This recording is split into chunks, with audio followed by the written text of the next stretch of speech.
আলহামদুলিল্লাহ সব ধরনের অ্যাক্টিভিটি এখানে হচ্ছে। স্কিপিং করছে ছেলে মেয়েরা।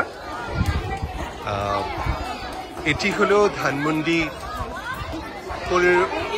মাফ করবেন রূপনগর মিরপুর 15 নম্বর রোড, এবং এই রোডের আশেপাশে যেসব বাসা রয়েছে সেই বাসার বাচ্চারা, এবং সেই সাথে এই রোডেই আমাদের স্কুলটি স্কুল অফ লাইফ।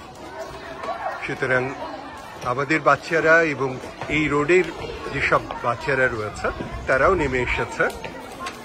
যে গেমসগুলি খুব সহজে খেলা সম্ভব, বাচ্চাদেরকে ইনভলভ করা সেই গেমসগুলোতে, এবং ওরা মনের আনন্দে কেউ লুডো খেলছে, কেউ ক্যারাম খেলছে, কেউ আবার স্কিপিং করছে, কেউ দাবা খেলছে।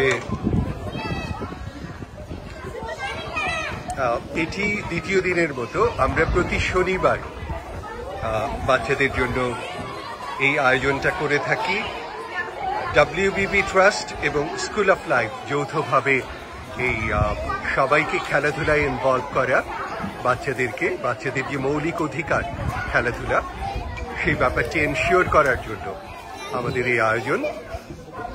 এবং এতে অভিভাবকরাও সাড়া দিয়েছেন, তারা তাদের বাচ্চাদেরকে নিয়ে এসেছেন। আমি গতদিন দেখছিলাম একজন অভিভাবক বাচ্চাকে গেটের বাইরে আনার চেষ্টা করছিল, বাচ্চা ভয় পাচ্ছে, কিন্তু আজ অনেক বাচ্চাই এসেছে, নিজেরা খেলাধুলা করছে এবং অভিভাবকরা পাশে বসে রয়েছেন।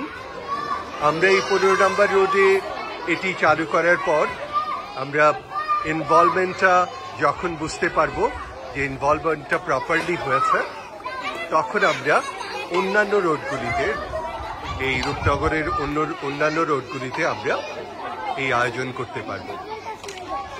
সো আমরা বাচ্চারা ব্যাডমিন্টনও খেলছে, ক্যারামও খেলছে। এইটা সোশ্যালাইজেশন। আমাদের স্কুলের বাচ্চারা এই কমিউনিটির বাচ্চাদের সাথে মিলে খেলাধুলা করা, এবং সেই সাথে কমিউনিটির বাচ্চাদের খেলার তেমন কোনো স্পেসই নেই। সো এই বন্ধের দিনে এই রোডটি ডেড এন্ড, এইটার শেষ প্রান্তে কোনো কিছু নেই। সুতরাং এই রোডের কিছু অংশ খেলার মাঠে যদি আমরা কনভার্ট করতে পারি, তাহলে বাচ্চারা অন্তত ফ্রি মুভমেন্ট এবং সেই সাথে খেলাধুলার সুযোগ পেল। সো আমরা আশা করি যে এই প্রচেষ্টায় এই অঞ্চলের অভিভাবকরা সাড়া দেবেন, নিজেদের বাচ্চাদেরকে নিয়ে আসবেন, এবং ধীরে ধীরে এটি মিরপুর রূপনগরের অন্য অঞ্চলে, অন্য রোডগুলিতে ছড়িয়ে পড়বে। আমরা ভীষণভাবে আশা করি। মিথুন WBB ট্রাস্টের পক্ষ থেকে এই ব্যাপারটি কোঅর্ডিনেট করছে, সেই সাথে সাবরিনা নওরিন আমাদের স্কুলের পক্ষ থেকে। সো আমরা আশা করি যে এই প্রকল্পটি যদি আমরা সাকসেসফুলি বাস্তবায়ন করি, তাহলে ঢাকার বিভিন্ন অঞ্চলে এটি ছড়িয়ে যাবে, এবং অভিভাবকরা স্বতঃস্ফূর্তভাবে নিজেদের বাচ্চাদেরকে অন্তত বন্ধের দিনগুলি, শুক্র এবং শনিবার, রাস্তায় যাতে তারা খেলতে পারে, অন্তত ফিজিক্যাল অ্যাক্টিভিটি করতে পারে, তাতে তাদের ঘুমটা ভালো হবে, শরীর মন চাঙ্গা থাকবে। মোবাইল ফোনের যে দাপট বাচ্চাদের মাঝে, বাচ্চাদের মনোজগতে মোবাইল ফোন, সেইটা থেকে কিছু সময়ের জন্য অন্তত তারা বেরিয়ে আসবে এবং নিজেদের স্বাস্থ্যের ব্যাপারে তারা যত্নবান হতে পারবে। এরপরও যেসব বাচ্চারা অংশ নিতে পারছে না বা অংশ নিচ্ছে না খেলাধুলায়, তাদের জন্য রয়েছে ছবি আঁকা, অর্থাৎ কিছু না কিছু অ্যাক্টিভিটিতে বাচ্চারা অংশগ্রহণ করুক এবং সেভাবেই নিজেদেরকে অ্যাক্টিভ রাখুক।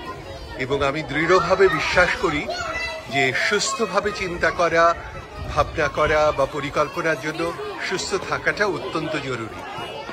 সবাইকে অনেক অনেক ধন্যবাদ মিরপুর রূপনগর 15 নম্বর রোড থেকে।